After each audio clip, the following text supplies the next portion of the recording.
Chapter 13. Some Account of Eatanswill, of the state of parties therein, and of the election of a member to serve in Parliament for that ancient, loyal, and patriotic borough. We will frankly acknowledge that up to the period of our being first immersed in the voluminous papers of the Pickwick Club, we had never heard of Eatanswill. We will with equal candour admit that we have in vain searched for proof of the actual existence of such a place at the present day. Knowing the deep reliance to be placed on every note and statement of Mr. Pickwick's, and not presuming to set up our recollection against the recorded declarations of that great man, we have consulted every authority bearing upon the subject to which we could possibly refer. We have traced every name in Schedules A and B without meeting with that of Eatanswill. We have minutely examined every corner of the pocket county maps issued for the benefit of society by our distinguished publishers, and the same result has attended our investigation. We are therefore led to believe that Mr. Pickwick, with that anxious desire to abstain from giving offence to any, and with those delicate feelings for which all who knew him well know he was so eminently remarkable, purposely substituted a fictitious designation for the real name of the place in which his observations were made. We are confirmed in this belief by a little circumstance, apparently slight and trivial in itself, but when considered in this point of view, not undeserving of notice. In Mr. Pickwick's notebook we can just trace an entry of the fact that the places of himself and followers were booked by the Norwich coach, but this entry was afterwards lined through, as if for the purpose of concealing even the direction in which the borough is situated. We will not, therefore, hazard a guess upon the subject, but will at once proceed with this history, content with the materials which its characters have provided for us. It appears, then, that the Eatanswill people, like the people of many other small towns, considered themselves of the utmost and most mighty importance, and that every man in Eatanswill, conscious of the weight that attached to his example, felt himself bound to unite heart and soul with one of the two great parties that divided the town, the Blues and the Buffs. Now, the Blues lost no opportunity of opposing the Buffs, and the Buffs lost no opportunity of opposing the Blues, and the consequence was that whenever the Buffs and Blues met together at public meeting, town hall, fair, or market, disputes and high words arose between them. With these dissensions it is almost superfluous to say that everything in Eatanswill was made a party question. If the Buffs proposed to new skylight the market-place, the Blues got up public meetings and denounced the proceeding. If the Blues proposed the erection of an additional pump in the High Street, the Buffs rose as one man and stood aghast at the enormity. There were Blue shops and Buff shops, Blue inns and Buff inns. There was a Blue aisle and a Buff aisle in the very church itself. Of course, it was essentially and indispensably necessary that each of these powerful parties should have its chosen organ and representative, and accordingly there were two newspapers in the town, the Eatanswill Gazette and the Eatanswill Independent, the former advocating Blue principles, and the latter conducted on grounds decidedly Buff. Fine newspapers they were. Such leading articles and such spirited attacks. Our worthless contemporary, the Gazette; that disgraceful and dastardly journal, the Independent; that false and scurrilous print, the Independent; that vile and slanderous calumniator, the Gazette. These and other spirit-stirring denunciations were strewn plentifully over the columns of each, in every number, and excited feelings of the most intense delight and indignation in the bosoms of the townspeople. Mr. Pickwick, with his usual foresight and sagacity, had chosen a peculiarly desirable moment for his visit to the borough. Never was such a contest known. The Honorable Samuel Slumkey of Slumkey Hall was the blue candidate, and Horatio Fizkin, Esquire, of Fizkin Lodge, near Eatanswill, had been prevailed upon by his friends to stand forward on the buff interests. The Gazette warned the electors of Eatanswill that the eyes not only of England but of the whole civilized world were upon them, and the Independent imperatively demanded to know whether the constituency of Eatanswill were the grand fellows they had always taken them for, or base and servile tools, undeserving alike of the name of Englishmen and the blessings of freedom. Never had such a commotion agitated the town before. It was late in the evening when Mr. Pickwick and his companions, assisted by Sam, dismounted from the roof of the Eatanswill coach. Large blue silk flags were flying from the windows of the Town Arms Inn, and bills were posted in every sash, intimating, in gigantic letters, that the Honorable Samuel Slumkey's committee sat there daily. A crowd of idlers were assembled in the road, looking at a hoarse man in the balcony, who was apparently talking himself very red in the face in Mr. Slumkey's behalf, but the force and point of whose arguments were somewhat impaired by the perpetual beating of 4 large drums, which Mr. Fizkin's committee had stationed at the street corner. There was a busy little man beside him, though, who took off his hat at intervals and motioned to the people to cheer, which they regularly did most enthusiastically, and as the red-faced gentleman went on talking till he was redder in the face than ever, it seemed to answer his purpose quite as well as if anybody had heard him. The Pickwickians had no sooner dismounted than they were surrounded by a branch mob of the honest and independent, who forthwith set up 3 deafening cheers, which being responded to by the main body, for it's not at all necessary for a crowd to know what they are cheering about, swelled into a tremendous roar of triumph, which stopped even the red-faced man in the balcony. "Hooray!" shouted the mob in conclusion. "1 cheer more!" screamed the little fugleman in the balcony, and out shouted the mob again, as if lungs were cast iron with steel works. "Slumkey forever!" roared the honest and independent. "Slumkey forever!" echoed Mr. Pickwick, taking off his hat. "No Fizkin!" roared the crowd. "Certainly not!" shouted Mr. Pickwick. "Hooray!" And then there was another roaring, like that of a whole menagerie when the elephant has rung the bell for the cold meat. "Who is Slumkey?" whispered Mr. Tupman. "I don't know," replied Mr. Pickwick in the same tone. "Hush! Don't ask any questions. It's always best on these occasions to do what the mob do." "But suppose there were 2 mobs?" suggested Mr. Snodgrass. "Shout with the largest," replied Mr. Pickwick. Volumes could not have said more. They entered the house, the crowd opening right and left to let them pass and cheering vociferously. The first object of consideration was to secure quarters for the night. "Can we have beds here?" inquired Mr. Pickwick, summoning the waiter. "Don't know, sir," replied the man. "Afraid we're full, sir. I'll inquire, sir." Away he went for that purpose, and presently returned to ask whether the gentlemen were blue. As neither Mr. Pickwick nor his companions took any vital interest in the cause of either candidate, the question was rather a difficult one to answer. In this dilemma Mr. Pickwick bethought himself of his new friend Mr. Perker. "Do you know a gentleman of the name of Perker?" inquired Mr. Pickwick. "Certainly, sir. Honorable Mr. Samuel Slumkey's agent. Is he blue, I think?" "Oh, yes, sir."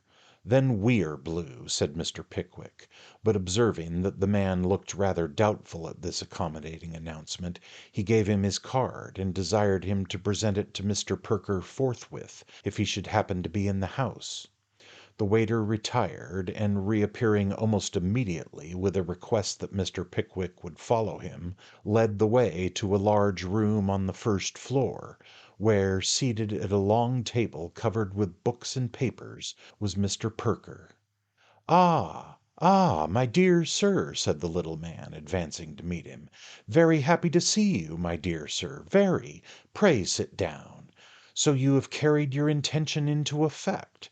You have come down here to see an election, eh? Mr. Pickwick replied in the affirmative. Spirited contest, my dear sir, said the little man. I'm delighted to hear it, said Mr. Pickwick, rubbing his hands. I like to see sturdy patriotism, on whatever side it is called forth. And so it's a spirited contest? Oh, yes, said the little man, very much so indeed. We have opened all the public houses in the place, and left our adversary nothing but the beer shops. Masterly stroke of policy that, my dear sir, eh? The little man smiled complacently and took a large pinch of snuff. And what are the probabilities as to the result of the contest? Inquired Mr. Pickwick. Why, doubtful, my dear sir, rather doubtful as yet, replied the little man. Fiskin's people have got 33 voters in the lock-up coach-house at the White Hart. In the coach-house, said Mr. Pickwick, considerably astonished by this second stroke of policy. They keep 'em locked up there till they want 'em, resumed the little man. The effect of that is, you see, to prevent our getting at them, and even if we could, it would be of no use, for they keep them very drunk on purpose. Smart fellow, Fizkin's agent, very smart fellow indeed. Mr. Pickwick stared, but said nothing. We are pretty confident, though, said Mr. Perker, sinking his voice almost to a whisper. We had a little tea party here last night, 45 women, my dear sir, and gave every one of 'em a green parasol when she went away. A parasol, said Mr. Pickwick. Fact, my dear sir, fact. 45 green parasols at 7 and 6 apiece. All women like finery. Extraordinary the effect of those parasols. Secured all their husbands, and half their brothers. Beat stockings and flannel and all that sort of thing hollow. My idea, my dear sir, entirely. Hail, rain, or sunshine, you can't walk half a dozen yards up the street without encountering half a dozen green parasols. Here the little man indulged in a convulsion of mirth, which was only checked by the entrance of a third party. This was a tall, thin man, with a sandy-colored head inclined to baldness, and a face in which solemn importance was blended with a look of unfathomable profundity. He was dressed in a long brown surtout, with a black cloth waistcoat and drab trousers. A double eyeglass dangled at his waistcoat, and on his head he wore a very low-crowned hat with a broad brim. The new comer was introduced to Mr. Pickwick as Mr. Pott, the editor of the Eatanswill Gazette. After a few preliminary remarks, Mr. Pott turned round to Mr. Pickwick and said with solemnity, "This contest excites great interest in the metropolis, sir?" "I believe it does," said Mr. Pickwick. "To which I have reason to know," said Pott, looking towards Mr. Perker for corroboration, "to which I have reason to know that my article of last Saturday in some degree contributed." "Not the least doubt of it," said the little man. "The press is a mighty engine, sir," said Pott. Mr. Pickwick yielded his fullest assent to the proposition. "But I trust, sir," said Pott, "that I have never abused the enormous power I wield. I trust, sir, that I have never pointed the noble instrument which is placed in my hands against the sacred bosom of private life, or the tender breast of individual reputation. I trust, sir, that I have devoted my energies to endeavors, humble they may be, humble I know they are, to instill those principles of which are—" Here the editor of the Eatanswill Gazette, appearing to ramble, Mr. Pickwick came to his relief, and said, "Certainly."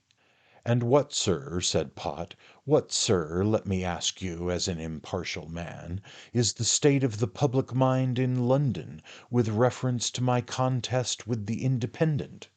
"Greatly excited, no doubt," interposed Mr. Perker, with a look of slyness which was very likely accidental. "The contest," said Pot, "shall be prolonged so long as I have health and strength, and that portion of talent with which I am gifted.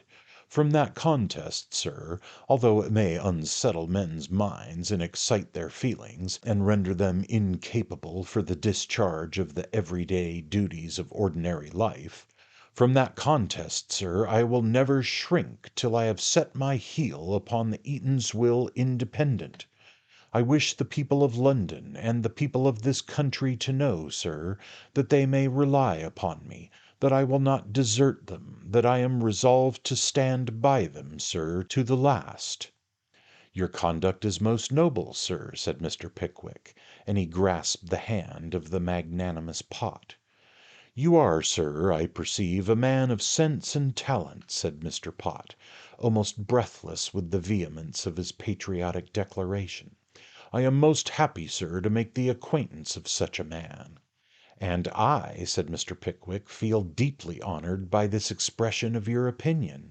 Allow me, sir, to introduce you to my fellow travellers, the other corresponding members of the club I am proud to have founded." "I shall be delighted," said Mr. Pot. Mr. Pickwick withdrew, and returning with his friends, presented them in due form to the editor of the Eatanswill Gazette.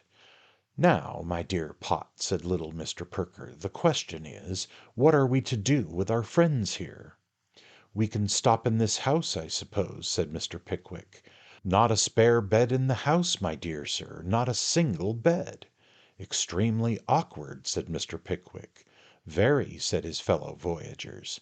"I have an idea upon this subject," said Mr. Pot, "which I think may be very successfully adopted. They have 2 beds at the Peacock, and I can boldly say, on behalf of Mrs. Pot, that she will be delighted to accommodate Mr. Pickwick and any one of his friends, if the other 2 gentlemen and their servant do not object to shifting, as they best can, at the Peacock." After repeated pressings on the part of Mr. Pot, and repeated protestations on that of Mr. Pickwick that he could not think of incommoding or troubling his amiable wife, it was decided that it was the only feasible arrangement that could be made. So it was made, and after dinner together at the Town Arms the friends separated. Mr. Tupman and Mr. Snodgrass repairing to the Peacock, and Mr. Pickwick and Mr. Winkle proceeding to the mansion of Mr. Pot, it having been previously arranged that they should all reassemble at the Town Arms in the morning, and accompany the Honourable Samuel Slumkey's procession to the place of nomination. Mr. Pot's domestic circle was limited to himself and his wife. All men whom mighty genius has raised to a proud eminence in the world have usually some little weakness which appears the more conspicuous from the contrast it presents to their general character.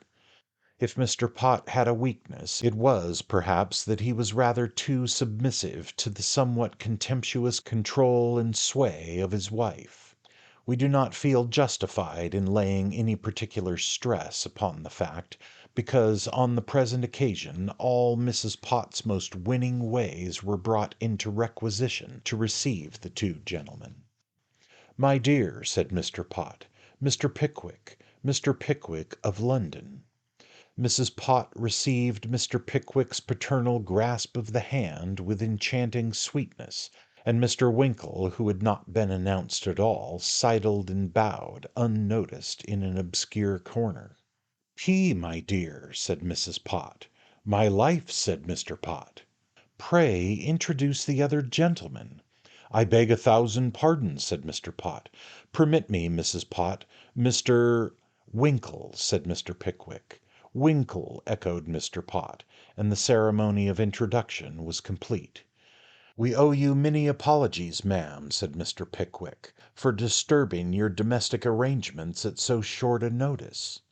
"I beg you won't mention it, sir," replied the feminine Pot with vivacity. "It is a high treat to me, I assure you, to see any new faces. Living as I do from day to day and week to week in this dull place, and seeing nobody." "Nobody, my dear!" exclaimed Mr. Pot archly.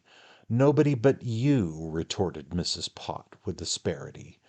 "You see, Mr. Pickwick," said the host, in explanation of his wife's lament, "that we are in some measure cut off from many enjoyments and pleasures of which we might otherwise partake. My public station as editor of the Eatanswill Gazette, the position which that paper holds in the country, my constant immersion in the vortex of politics—" "My dear," interposed Mrs. Pott. "My life," said the editor. "I wish, my dear, you would endeavour to find some topic of conversation in which these gentlemen might take some rational interest."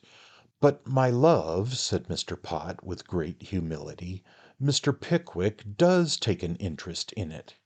"It's well for him if he can," said Mrs. Pott emphatically. "I am wearied out of my life with your politics and quarrels with the Independent and nonsense. I am quite astonished, at your making such an exhibition of your absurdity." "But, my dear," said Mr. Pott. "Oh, nonsense! Don't talk to me," said Mrs. Pott. "Do you play écarté, sir?" "I shall be very happy to learn under your tuition," replied Mr. Winkle. "Well, then, draw that little table into this window, and let me get out of hearing of those prosy politics." "Jane," said Mr. Pott to the servant who brought in candles, "go down into the office and bring me up the file of the Gazette for 1826. I'll read you," added the editor, turning to Mr. Pickwick, "I'll just read you a few of the leaders I wrote at that time upon the buff job of appointing a new tollman to the turnpike here. I rather think they'll amuse you." "I should like to hear them very much indeed," said Mr. Pickwick. Up came the file, and down sat the editor, with Mr. Pickwick at his side. We have in vain pored over the leaves of Mr. Pickwick's note-book in the hope of meeting with the general summary of these beautiful compositions. We have every reason to believe that he was perfectly enraptured with the vigour and freshness of the style. Indeed, Mr. Winkle has recorded the fact that his eyes were closed, as if with excess of pleasure, during the whole time of their perusal. The announcement of supper put a stop both to the game of écarté and the recapitulation of the beauties of the Eatanswill Gazette. Mrs. Pott was in the highest spirits and the most agreeable humour. Mr. Winkle had already made considerable progress in her good opinion, and she did not hesitate to inform him confidentially that Mr. Pickwick was a delightful old dear. These terms convey a familiarity of expression in which few of those who were intimately acquainted with that colossal-minded man would have presumed to indulge. We have preserved them, nevertheless, as affording at once a touching and convincing proof of the estimation in which he was held by every class of society, and the ease with which he made his way to their hearts and feelings. It was a late hour of the night, long after Mr. Tupman and Mr. Snodgrass had fallen asleep in the innermost recesses of the Peacock, when the two friends retired to rest.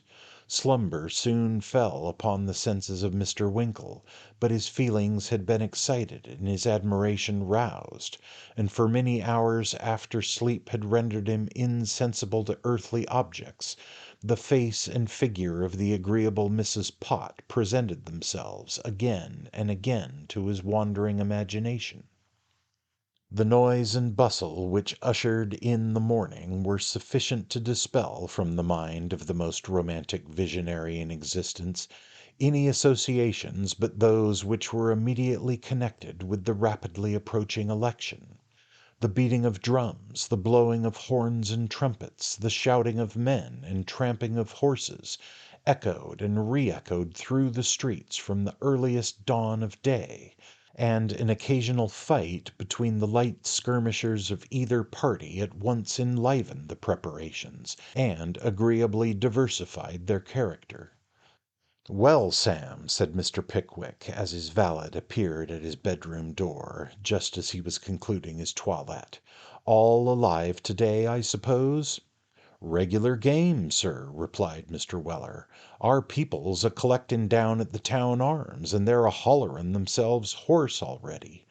"Ah," said Mr. Pickwick, "do they seem devoted to their party, Sam?" Never see such dewotion in my life, sir." "Energetic, eh?" said Mr. Pickwick. "Uncommon," replied Sam. "I never see men eat and drink so much afore. I wonder they ain't afeard of bustin'." "That's the mistaken kindness of the gentry here," said Mr. Pickwick. "Werry likely," replied Sam briefly. "Fine, fresh, hearty fellows they seem," said Mr. Pickwick, glancing from the window. "Werry fresh," replied Sam. "Me and the two waiters at the Peacock has been a pumping over the independent woters as supped there last night." "Pumping over independent voters!" exclaimed Mr. Pickwick. "Yes," said his attendant. "Every man slept very fell down. We dragged 'em out one by one this mornin' and put 'em under the pump, and they're in regular fine order now. Shillin' a head the committee paid for that 'ere job." "Can such things be?" exclaimed the astonished Mr. Pickwick. "Lord bless your heart, sir," said Sam. "Why, where was you half baptized? That's nothing, that ain't." "Nothing?" said Mr. Pickwick. "Nothing at all, sir," replied his attendant. "The night afore the last day of the last election here, the opposite party bribed the barmaid at the Town Arms to hocus the brandy and water of 14 unpolled electors as was a stoppin' in the house." "What do you mean by hocusing brandy and water?" inquired Mr. Pickwick. "Putting laudanum in it," replied Sam. "Blest if she didn't send 'em all to sleep till 12 hours after the election was over. They took one man up to the booth in a truck fast asleep by way of experiment, but it was no go. They wouldn't poll him, so they brought him back and put him to bed again." "Strange practices these," said Mr. Pickwick, half speaking to himself and half addressing Sam. "Not half so strange as a miraculous circumstance as happened to my own father at an election time in this werry place, sir," replied Sam. "What was that?" inquired Mr. Pickwick. "Why, he drove a coach down here once," said Sam. "'Lection time came on, and he was engaged by vun party to bring down woters from London. Night afore he was going to drive up, committee on t'other side sent for him quietly, and away he goes vith the messenger, who shows him in large room, lots of gemlemen, heaps of papers, pens and ink, and all that here. 'Ah, Mr. Weller,' says the gemleman in the chair. 'Glad to see you, sir. How are you?' 'Werry well, thank'ee, sir,' says my father. 'I hope you're pretty middlin',' says he. 'Pretty well, thank'ee, sir,' says the gemleman. 'Sit down, Mr. Weller. Pray sit down, sir.' So my father sits down, and he and the gemleman looks werry hard at each other. 'You don't remember me?' says the gemleman. 'Can't say I do,' says my father. 'Oh, I know you,' says the gemleman. 'Knowed you when you was a boy,' says he. 'Well, I don't remember you,' says my father. 'That's werry odd,' says the gemleman. 'Werry,' says my father. 'You must have a bad memory, Mr. Weller,' says the gemleman. 'Well, it is a werry bad un,' says my father. 'I thought so,' says the gemleman. So then they pours him out a glass of wine, and gammons him about his driving, and gets him into a regular good humour, and at last shoves a £20 note into his hand. 'It's a werry bad road between this and London,' says the gemleman. 'Here and there it is a heavy road,' says my father. ''Specially near the canal, I think,' says the gemleman. 'Nasty bit that 'ere,' says my father. 'Well, Mr. Weller,' says the gemleman, 'you're a werry good whip, and you can do what you like with your horses, we know. We're all werry fond of you, Mr. Weller. So, in case you should have an accident when you're bringing these here woters down, and should tip 'em over into the canal without hurtin' of 'em, this is for yourself,' says he. 'Gemleman, you're werry kind,' says my father, 'and I'll drink your health in another glass of wine,' says he. Vich he did, and then buttons up the money and bows himself out. You wouldn't believe, sir," continued Sam, with a look of inexpressible impudence at his master, "that on the werry day as he came down with them woters his coach was upset on that 'ere werry spot, and every man of 'em was turned into the canal." "And got out again?" inquired Mr. Pickwick hastily. "Why," replied Sam very slowly, "I rather think one old gemleman was missing. I know his hat was found, but I ain't quite certain whether his head was in it or not.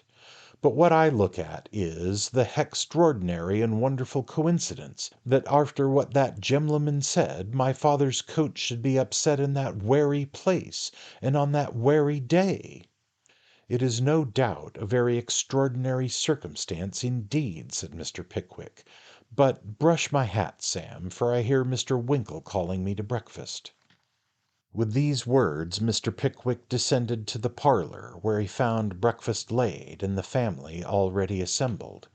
The meal was hastily dispatched. Each of the gentlemen's hats was decorated with an enormous blue favour, made up by the fair hands of Mrs. Pott herself, and as Mr. Winkle had undertaken to escort that lady to a housetop in the immediate vicinity of the hustings, Mr. Pickwick and Mr. Pott repaired alone to the town arms, from the back window of which one of Mr. Slumkey's committee was addressing 6 small boys and 1 girl, whom he dignified at every second sentence with the imposing title of Men of Eatanswill, whereat the 6 small boys aforesaid cheered prodigiously.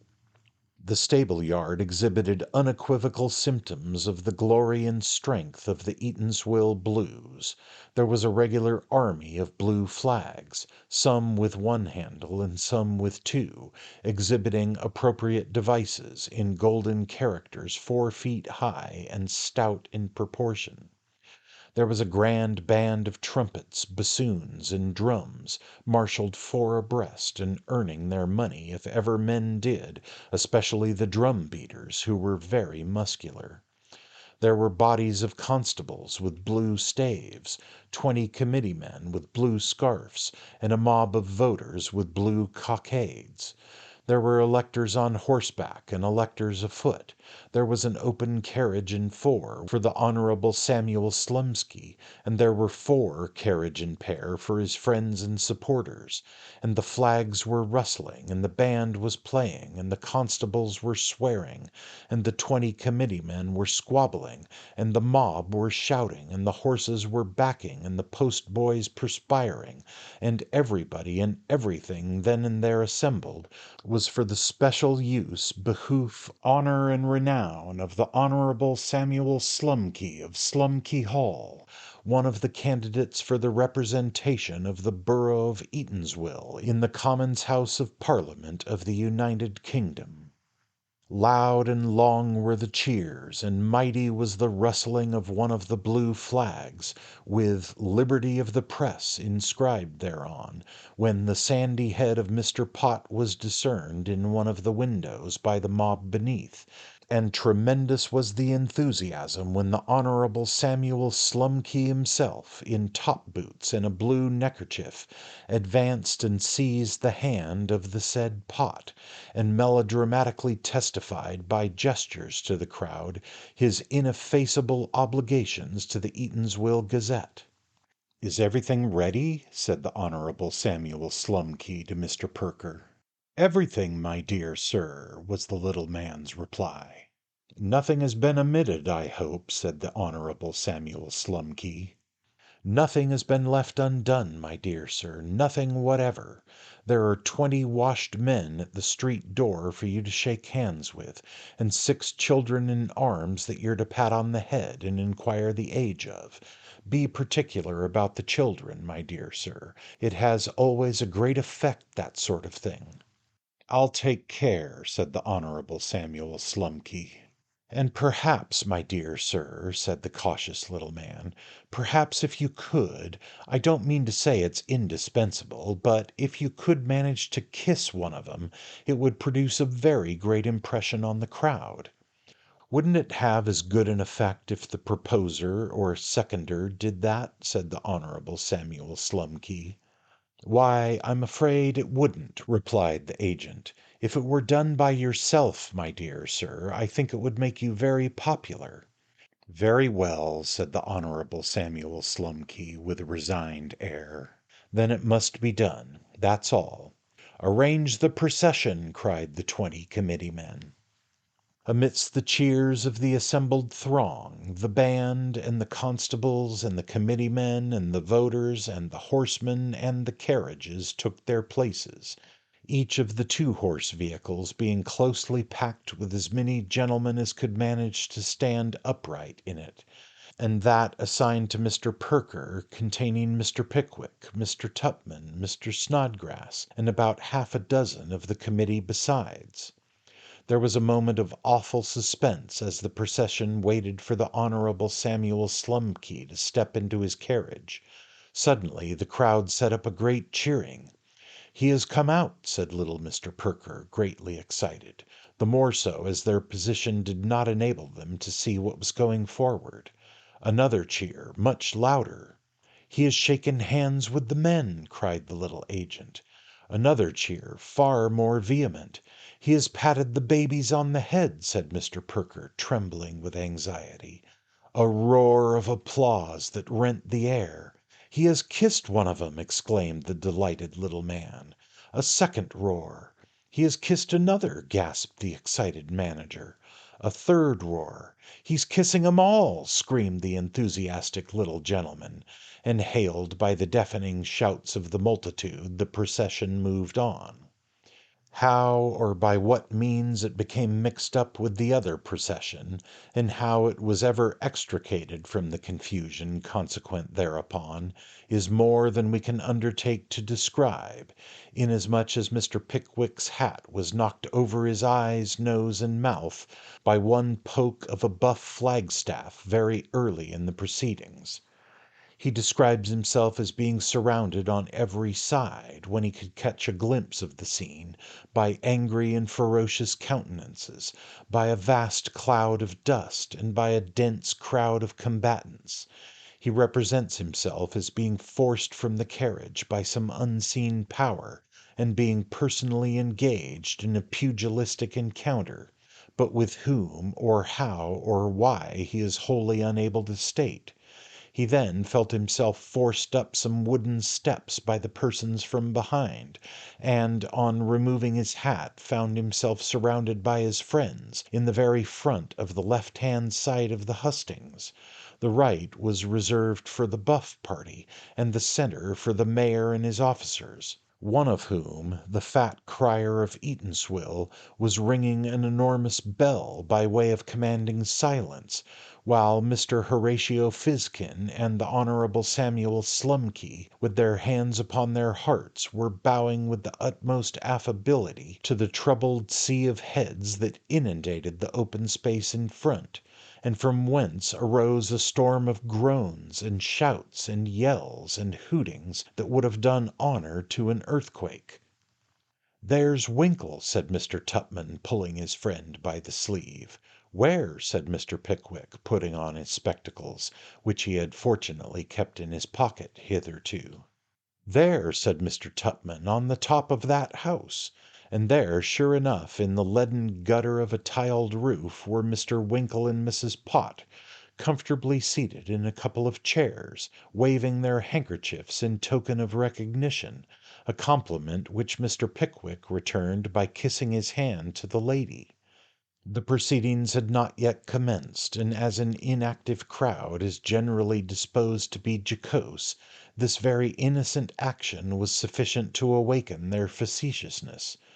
"Oh, you wicked old rascal!" cried one voice. "Looking after the girls, are you?" "Oh, you wenerable sinner!" cried another. "Putting on his spectacles to look at a married woman," said a third. "I see him a-winking at her with his wicked old eye," shouted a fourth. "Look after your wife, Pot," bellowed a fifth, and then there was a roar of laughter.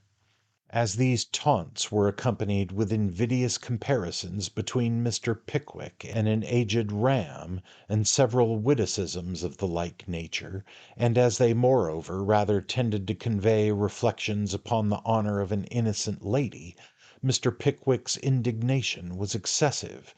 But as silence was proclaimed at the moment, he contented himself by scorching the mob with a look of pity for their misguided minds, at which they laughed more boisterously than ever. "Silence!" roared the mayor's attendants. "Whiffin proclaims silence," said the mayor, with an air of pomp befitting his lofty station.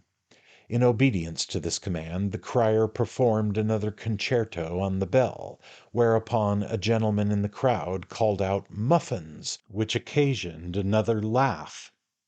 "Gentlemen," said the mayor, at as loud a pitch as he could possibly force his voice to, "gentlemen, brother electors of the Borough of Eatanswill, we are met here today for the purpose of choosing a representative in the room of our late—" Here the mayor was interrupted by a voice in the crowd. "Success to the mayor!" cried the voice, "and may he never desert the nail and sarspan business as he got his money by."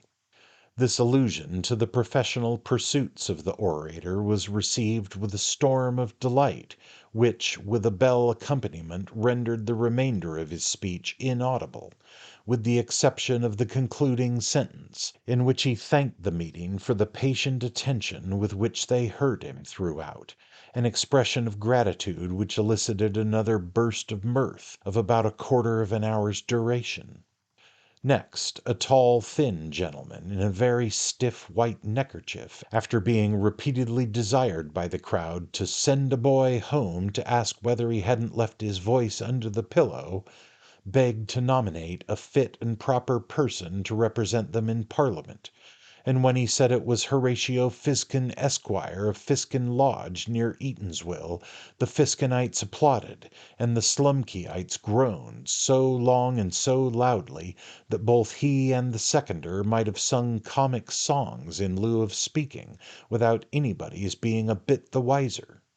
The friends of Horatio Fizkin, Esquire, having had their innings, a little choleric pink-faced man stood forward to propose another fit and proper person to represent the electors of Eatanswill in Parliament, and very swimmingly the pink-faced gentleman would have got on, if he had not been rather too choleric to entertain a sufficient perception of the fun of the crowd.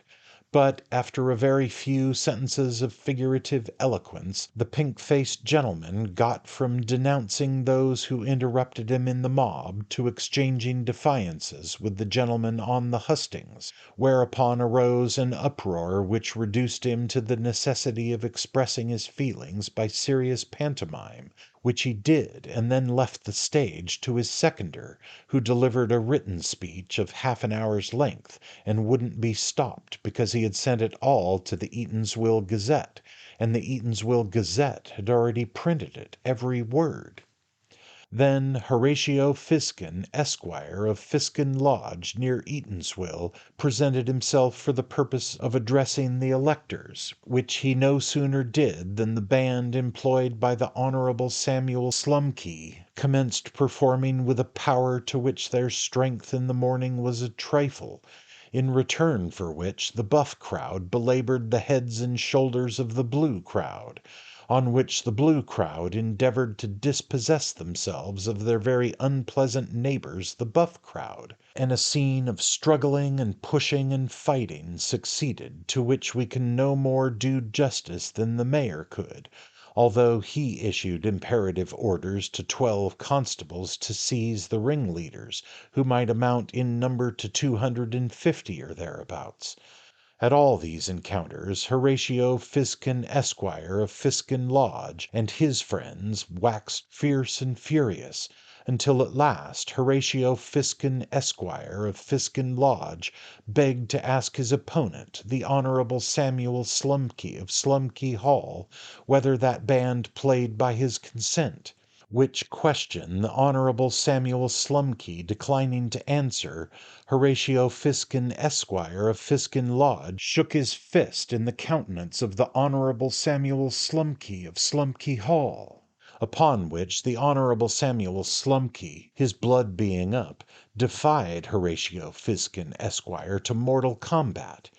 At this violation of all known rules and precedents of order, the mayor commanded another fantasia on the bell, and declared that he would bring before himself both Horatio Fizkin, Esquire, of Fizkin Lodge, and the Honourable Samuel Slumkey, of Slumkey Hall, and bind them over to keep the peace.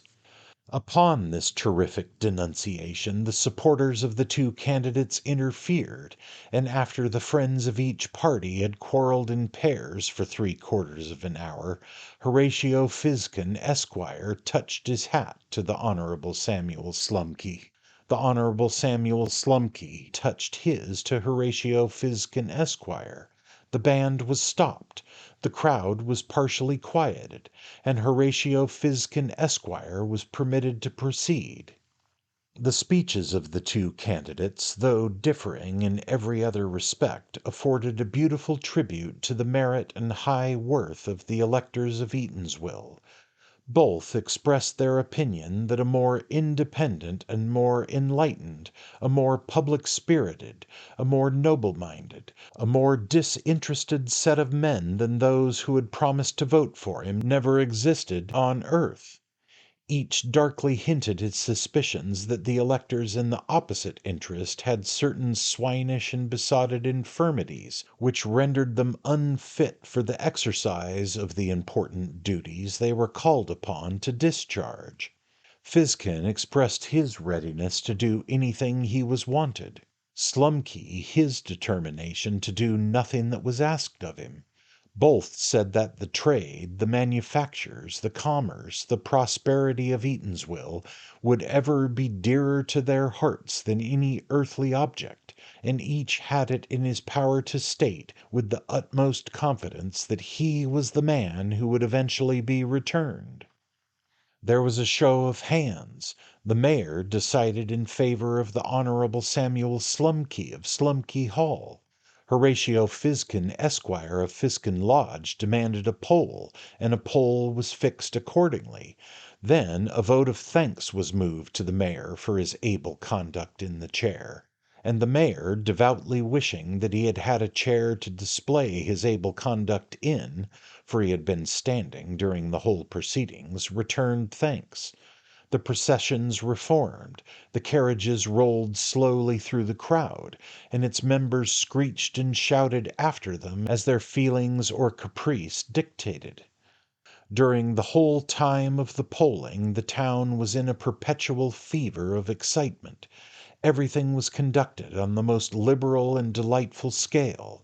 Excisable articles were remarkably cheap at all the public houses, and spring vans paraded the streets for the accommodation of voters who were seized with any temporary dizziness in the head, an epidemic which prevailed among the electors during the contest to a most alarming extent, and under the influence of which they might frequently be seen lying on the pavements in a state of utter insensibility.